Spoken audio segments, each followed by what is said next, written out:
I felt awkward and I felt tentative of Aboriginal culture because I wasn't confident about my knowledge, which consisted only of broken education from school, media and pop culture. I wanted to feel as though I could relate to an Indigenous person on a personal level, without offending or treating them differently, because at the end of the day, they are just another individual with a different cultural background.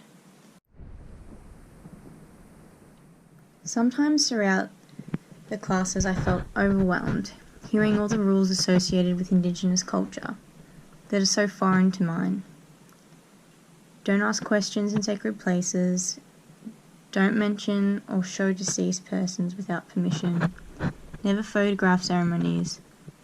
It made me step back a little, but reading the Standing Rock document was so insightful, telling us to just observe, follow and listen. If we observe, we will learn how we should behave, and that it's okay not to know everything. In fact, we should practice being okay with not knowing.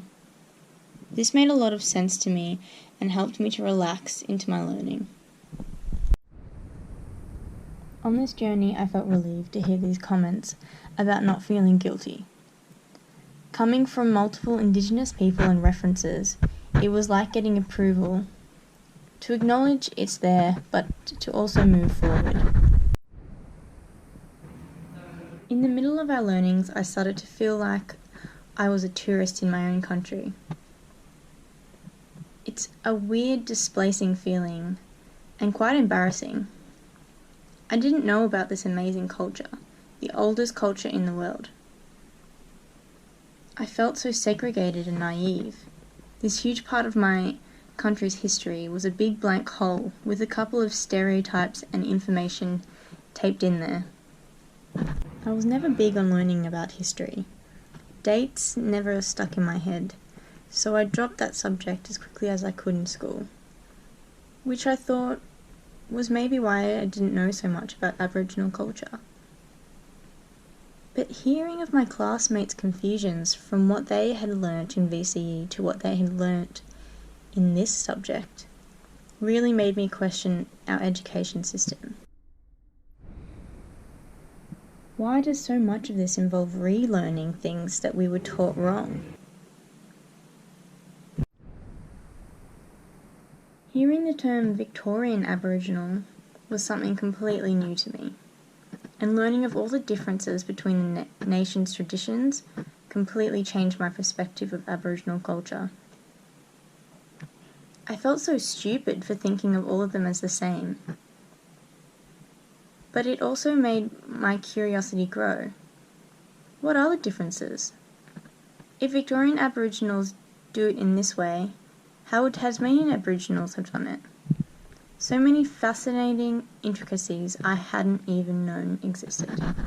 Because of the terrible past events and continued struggle, Aboriginal culture, especially in design, must be treated with the utmost respect.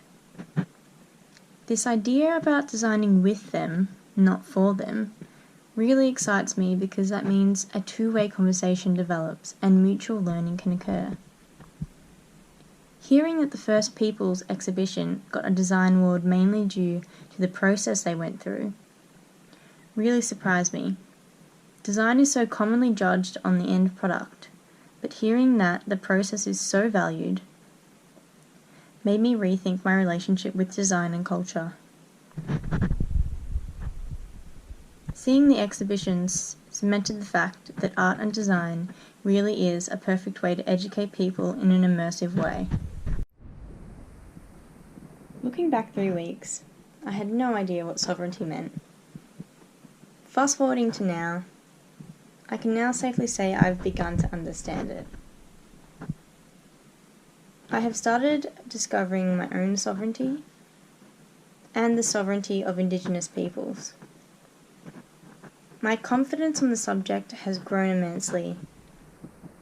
The most enlightening thing that I've learnt in these 3 weeks is realising the best way to understand Aboriginal culture, or any culture from that fact. You shouldn't try to act like them or think like them.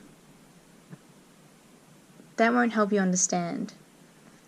But you have to recognize your own identity, recognize their identity, and then find what we can relate to those two.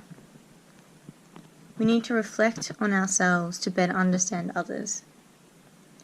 And once we understand others, we can start to create peace through empathy.